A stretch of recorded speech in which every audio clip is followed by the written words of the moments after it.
Ketua Satgas Pemberantasan Judi Online Hadi Cahyanto menyerahkan nama-nama pegawai kementerian dan lembaga yang bermain judi online. Daftar nama tersebut diserahkan atas permintaan kementerian dan lembaga terkait. Menurut Hadi Cahyanto, tak hanya kementerian dan lembaga, pemerintah daerah juga meminta daftar nama jajarannya yang terlibat permainan haram tersebut. Hadi memerintahkan Bareskrim Polri menindaklanjuti hasil penelusuran pusat penelusuran aset dan transaksi keuangan mengenai rekening penampungan hasil judi online. Pihaknya sudah mengirimkan setengah dari total rekening yang terindikasi sebagai penampungan hasil judi online ke Bareskrim Polri. Penyidik Bareskrim akan menganalisa kepemilikan rekening tersebut. Apabila tidak ada yang mengambil uang di dalam rekening tersebut, maka akan disita dan dirampas untuk negara. Judul sampai kemarin kami terus melakukan kegiatan yaitu mendistribusikan nama-nama baik kementerian lembaga yang terlibat judul. Langsung kami tanda tangan, kami serahkan. Karena banyak permintaan dari kementerian lembaga. Termasuk kita juga memberikan ada beberapa pemerintah daerah yang meminta siapa saja yang terlibat di lingkaran pemerintah daerah, kita berikan. Berikutnya adalah rekening yang dicurigai berdasarkan analisa PPATK sudah kita serahkan sebagian oleh PPATK kepada penyidik Bareskrim Polri. Penyidik Bareskrim Polri memiliki waktu 30 hari untuk membekukan rekening tersebut dan mengumumkan apabila tidak ada yang mengambil uang tersebut, maka uang ini sesuai dengan putusan pengadilan sekali lagi akan kita ambil dan prosesnya terus kita akan berkirim kepada kepada penyidik di Bareskrim. Ya, Ketua Satgas Pemberantasan Judi Online Hadi Cahyanto menyerahkan nama-nama pegawai kementerian dan lembaga yang bermain judi online. Dan untuk membahas lebih jauh terkait hal ini kami terhubung dengan melalui Zoom dengan Wakil Ketua Harian Pencegahan Satgas Pemberantasan Judi Online sekaligus Dirjen Informasi dan Komunikasi Publik Kominfo, Bapak Usman Kansong, dan juga Komisi Aparatur Sipil Negara Ibu Sri Hadiati Wara Kustriani. Assalamualaikum Pak Usman, Ibu Sri. Waalaikumsalam, Mas Juno. Baik, Bapak, ya terima kasih dan juga Ibu Sri sudah bergabung bersama kami di Sindo Sore. Saya mungkin ke Pak Usman dulu. Kalau kita lihat bagaimana tadi Satgas Judi Online katanya sudah menyerahkan nama-nama nih Pak. Apa laporan terbaru? Bagaimana Pak? Silakan dielaborasi. Ya, jadi Satgas sudah menyerahkan nama-nama ataupun identitas ASN di kementerian lembaga yang diidentifikasi terlibat judi online dan ini atas permintaan kementerian dan lembaga terkait termasuk pemerintah daerah. Nah, nanti dari nama-nama tersebut tentu kementerian dan lembaga terkait tempat ASN itu bekerja akan mengambil langkah-langkah. Ya, langkah-langkah ini bisa langkah-langkah edukasi, ya langkah-langkah literasi, dan juga bisa langkah-langkah yang sifatnya tindakan administratif begitu. Itu nanti akan dipelajari dulu dari nama-nama itu tingkat keterlibatannya ini di dalam judi online itu. Baik, berarti ada levelnya nanti ya Pak ya untuk langkahnya. Ada mungkin sanksi yang paling berat seperti itu? Ya, ini kan tentu sesuai dengan peraturan perundang-undangan ya, sesuai dengan undang-undang tentang ASN, ya nanti Bu Sri mungkin bisa menjelaskan lebih detail lagi seperti apa langkah yang bisa kita ambil. Tetapi yang terpenting bagi kami adalah ya kami menyelesaikan dulu persoalan di dalam ya sebelum kita memberantas judi di luar begitu ya. Ini kita ingin menunjukkan keteladanan kepada masyarakat bahwa kita pun intens dalam mengatasi memberantas judi online di dalam tubuh kita sendiri begitu kan. Jadi saya kira itu semangat yang paling penting dan tentu penekanannya akan lebih banyak kepada edukasi pada pencegahan ya, pada pencegahan pendampingan kalau mereka katakanlah kecanduan begitu. Oke, dan tadi kalau saya dengar dari informasi yang kita dengar bersama-sama baru saja tadi memang kalau rekening ini hanya sebagian, baru sebagian ya Pak Usman ya? Ya betul, Oke. baru sebagian. Baik, saya ke Bu Sri. Bu Sri, ini nama-namanya baru sebagian diserahkan ke kementerian dan lembaga terkait. Lalu langkah apa selanjutnya Bu Sri? Silakan. Terima kasih. Gimana ya, saya nggak berbeda mungkin ya. Jadi berbeda dengan Pak Usman nih. Jadi kalau saya begini, ini judi, ini kan orang saja melihat ini penyakit masyarakat ya. Kita ini masyarakat biasa saja dilarang berjudi. Dan judi ini masuk ranah kriminal. Oke. Ya, masuk ranah kriminal gitu. Saya agak khawatir justru dengan peran ASN. ASN ini kan menjadi role model. Ya, beda-beda tipis dengan selebritis lah. Oke. ASN ini di mana-mana di monitor, di mana-mana disorot, di mana-mana dikritisi. Jarang sekali ASN ini mendapat penghargaan. Terlepas saya menghargai apa yang sudah dilakukan oleh Satgas, tapi menurut saya ada peran penting ASN yang justru itu kalau ada hukuman pemberatan itu bisa dipertimbangkan. Ini mungkin saya jadi agak lain karena saya ini ASN sudah purna, sudah 35 tahun saya mengabdi sebagai ASN. Menurut saya peran ASN ini menempel tidak hanya di kantor, tapi di rumah, di lingkungan masyarakat. Di lingkungan di mana saya berada 24 jam, status ini menempel. Bahkan saya sudah pensiun pun, saya dibilang masih ASN gitu. Jadi saya merasa bahwa peran ini yang kemudian membuat tanggung jawab lebih bagi ASN untuk bertindak sesuai dengan norma yang ada. Judi ini, agama apapun itu melarang. Undang-undang pun kita masuk di dalam ranah kriminal.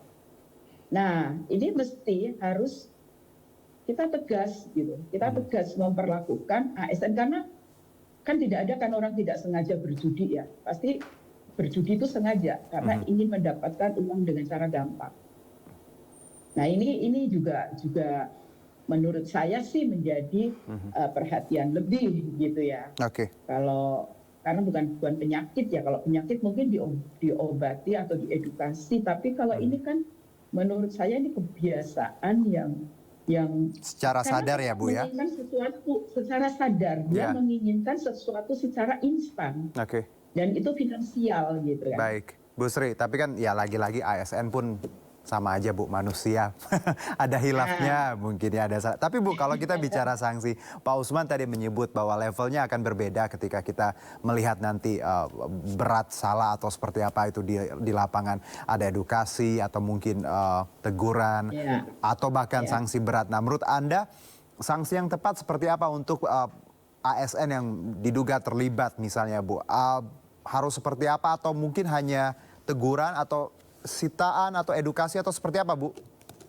Ini sanksinya mau sifatnya seperti apa dulu menurut tanya saya. Jadi begini, kalau kita menjadikan sanksi ini sebagai shock terapi, kan orang akan jerak kemudian kalau melihat ternyata, wah ASN yang melakukan judi, hukumannya seperti itu. Nah ini kan sebetulnya pencegahan untuk yang belum melakukan judi. Ya kan? Kalau kita melakukan hukumannya kemudian ringan, hanya teguran, nanti yang belum ikut judi, cuma teguran ini, nggak apa-apa lah, saya nyoba lagi lah, nanti paling terkena teguran. Kan seperti itu. Tapi kalau kemudian untuk yang nama-nama ini yang terkena, kemudian kita berikan sanksi yang cukup membuat efek jera, yang belum terkena, kemudian kan akan melakukan memikir ulang kalau dia ingin mencoba-coba. Nah, pencegahan kita ke arah sana termasuk efek jera seperti apa Bu? Sanksi misalnya Bu, menurut Anda yang pas? Ya, kriminal Mas, lari ke kriminal karena memang judi itu adalah kriminal. Gitu. Jadi kita membentengi yang belum kena, jangan yang sudah kena. Yang belum kena ini yang kita cegah, yang kita bentengi sehingga tidak dia berjalan di alur yang benar sebagai ASN. Kalau saya kriminal dulu Mas, karena memang judi itu masuk ranah kriminal. Oke. Nanti urusan administratif itu akan mengikuti. Karena kalau kita bicara ini kan tidak hanya melanggar hukum, tapi tadi mengganggu finansial, mental, even sosial ya Pak ya, kehidupan bersosial. Iya, belum lagi kalau nanti ternyata ASN-nya itu menggunakannya uang adalah uang negara, bukan uangnya sendiri. Ini kan lebih berat lagi. Oke, baik Pak Usman, kalau kita melihat sanksi yang mungkin nanti akan diberikan, bagaimana mengkategorikan bahwa ASN misalnya A, B, C ini mendapatkan sanksi yang tepat? Apakah dari nominal atau dari tadi rekening yang kita dapat, dilihat dulu jumlahnya atau seperti apa Pak? Iya, nanti kita akan lihat. Ya, ini kan begini ya. Pemberian nama-nama ataupun identitas ini kan juga atas permintaan kementerian dan lembaga terkait. Ya, artinya kita lihat bahwa ada komitmen dari kementerian dan lembaga terkait dalam pencegahan dan pemberantasan judi online. Karena pencegahan itu juga adalah pemberantasan. Kalau orang tercegah bermain judi online, maka kan juga jualan judi online-nya tidak akan laku kan begitu. Nah, jadi yang namanya kementerian dan lembaga terkait itu ya adalah kementerian dan lembaga yang sebagian besar adalah instansi yang sifatnya administratif ataupun sipil begitu, sehingga dia tidak bisa mengambil langkah-langkah yang sifatnya hukum. Nah, yang bisa dilakukan adalah tentu dari kementerian dan lembaga tempat dia bekerja adalah administratif. Tapi seperti saya sampaikan tadi, bila memang ada yang sudah masuk kategori berat begitu, itu bisa saja kita laporkan ke aparat penegak hukum. Sebab begini ya, kalau kita lihat konteks ya, memang kalau kita lihat teks ya, kalau kita lihat teks hukum, judi itu memang dilarang. Yang melakukan judi itu termasuk melakukan pelanggaran pidana. Tetapi kalau kita periksa KUHP, itu pasal 303 ayat 1 itu justru memprioritaskan dalam hal ini bandarnya begitu. Karena yang sebetulnya sumber atau hulu dari perjudian ini adalah mereka begitu kan. Sementara pemainnya ini bisa saja ya kita lihat bukan tidak mungkin kalau kita perlakukan dia juga sebagai korban. Gitu ya, sebagai korban. Misalnya begini ya, masa anak-anak yang terlibat judi, ya anak-anak yang terlibat judi, kemudian orang yang cuma baru pertama kali misalnya terlibat judi begitu kan, kemudian kita kalau kita lihat konteks ya, kemudian kita penjarakan dia begitu kan, kita penjarakan dia, lalu di penjara dia belajar justru kriminal yang lebih parah lagi misalnya seperti itu, ya ini juga kan harus kita timbang-timbang. Sama seperti begini, walaupun aturan sekali lagi ya, saya sepakat aturannya mengatakan itu adalah perbuatan pidana, ya, perbuatan pidana. Nah, kita lihat dalam kasus narkoba misalnya, dalam kasus narkoba, ya yang mengkonsumsi narkoba itu kita rehabilitasi. Ya kalau dia mengkonsumsinya ya adalah ukuran-ukurannya begitu ya, berdasarkan peraturan perundang-undangan. Nah, tetapi yang pemasok bandar narkobanya ini tentu harus dikenakan tindak pidana ya, bahkan sampai hukuman mati misalnya seperti itu. Nah, ini jadi kita tidak hanya melihat teks hukum, tapi kita juga melihat konteks. Data mengatakan 3,2 juta orang yang terlibat dalam judi online. 80.000-nya adalah anak-anak. Sebagian diantaranya adalah ibu rumah tangga, misalnya begitu. Nah ini kan juga saya kira kita tidak boleh melihat dengan kacamata kuda begitu loh. Bahwa siapapun baru terlibat pasang 100 rupiah pun masuk penjara misalnya. Kan ini saya kira tidak bijak juga negara dalam menerapkan hal itu. Dan itu tidak hanya berlaku buat ASN, ya buat masyarakat lain pun secara umum. Hal ini kita akan perlakukan. Sebagai contoh, di Satgas itu ada dari Kementerian Pemberdayaan Perempuan dan Perlindungan Anak. Salah satu tugas mereka adalah merehabilitasi, memberikan konsultasi-konsultasi buat perempuan ataupun anak-anak yang terlibat judi. Nah, ini juga salah satu upaya kita begitu ya. Ini mereka ini masuk di tim penindakan loh. Baik. Ya, jadi tindakan itu tidak harus dalam konteks tindakan hukum, tetapi juga ada tindakan-tindakan yang sifatnya konsultatif, kemudian rehabilitatif, supaya kita bisa menangani judi ini secara baik, lebih Pak Usman. komprehensif begitu. Ini kaitannya dengan kanal edukasi yang dibentuk Satgas juga ya Pak ya, bahwa kita menerapkan literasi di awal. Tapi kalau saya sebelum ke Bu Sri, Pak Usman singkat, dari sebaran yang kita terima untuk ASN sendiri di Kementerian Lembaga, apakah memang kebanyakan mereka adalah memang pengguna masif atau pasif, atau memang ada beberapa nama yang memang dikategorikan berat, misalnya menampung uang judol tadi atau sebagai bandar? Apakah memang ada indikasi juga untuk nama-nama yang... Iya, kalau kita lihat secara umumnya mereka adalah pemain. Baik. Umumnya mereka pemain, kalau ASN ya, itu umumnya mereka pemain. Jangankan ASN, ada 1.000 juga anggota DPR ya, sampai DPRD juga yang terlibat. Ini kan yang merespons adalah MKD loh, MKD. Ya, jadi bukan langsung ke polisi, nggak juga begitu kan.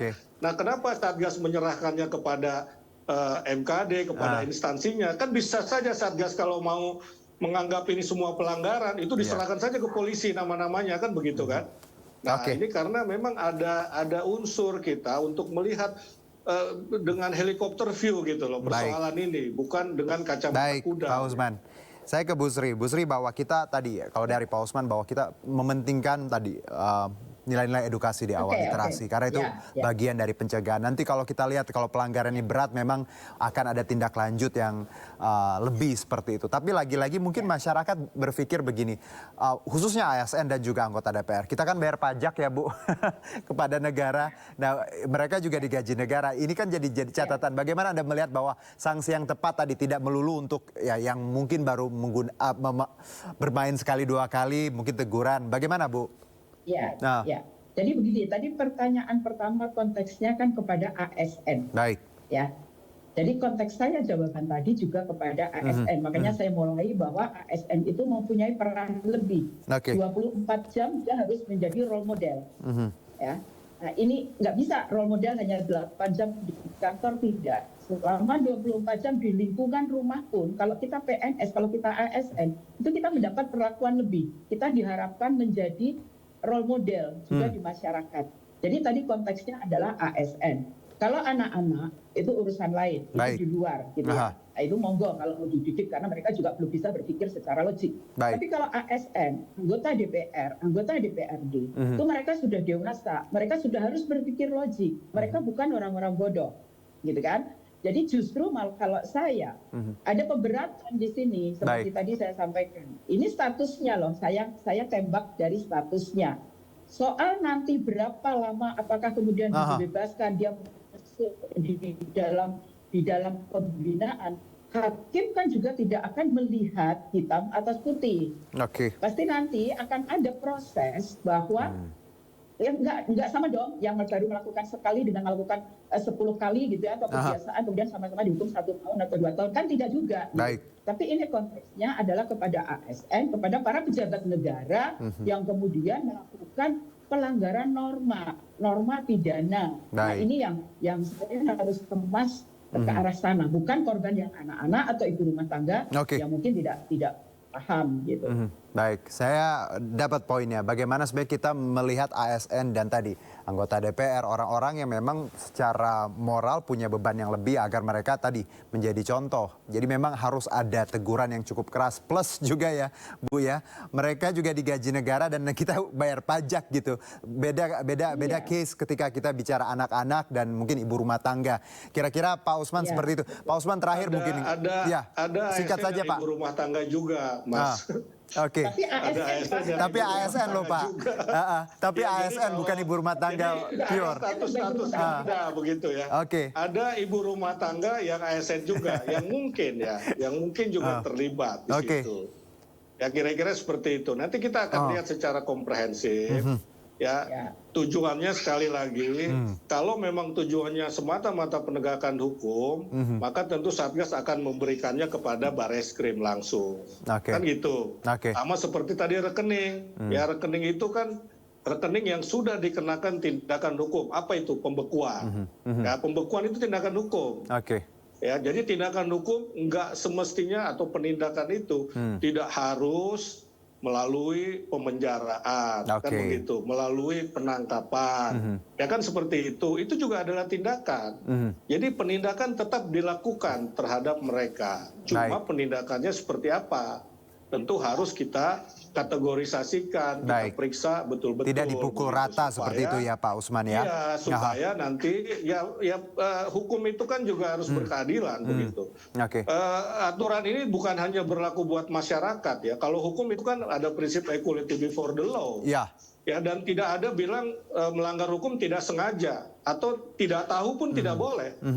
Ya, misalnya kita lewat satu tempat melanggar lampu merah, bilang kita nggak tahu ada aturan bahwa melanggar lampu merah itu nggak boleh. Ya memang kalau itu ya prinsip itu semua berlaku ya. Tidak boleh bilang tidak sengaja, tidak boleh, bahkan tidak boleh bilang tidak tahu. Saya main judi nggak tahu loh, itu saya kira game online, nggak bisa seperti itu. Pak Usman. Itu prinsip saya kira, cuma treatmentnya ini loh. Singkat saja Pak. Treatmentnya ini yang harus kita pikirkan ya, kita laksanakan secara bijak ya. Jangan sampai nanti misalnya ada pemenjaraan, bergabunglah dia dengan kriminal lainnya nih.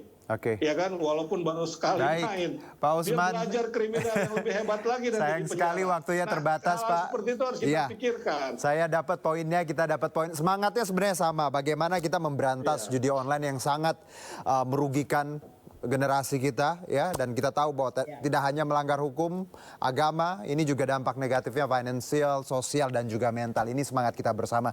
Tapi tadi mungkin aturannya akan kita lihat bersama, nanti juga tidak dipukul rata.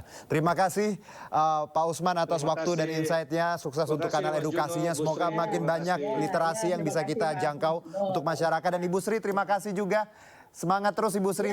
Ya, salam sehat untuk kita semua. Terima kasih. Kita Mas, berantas judi.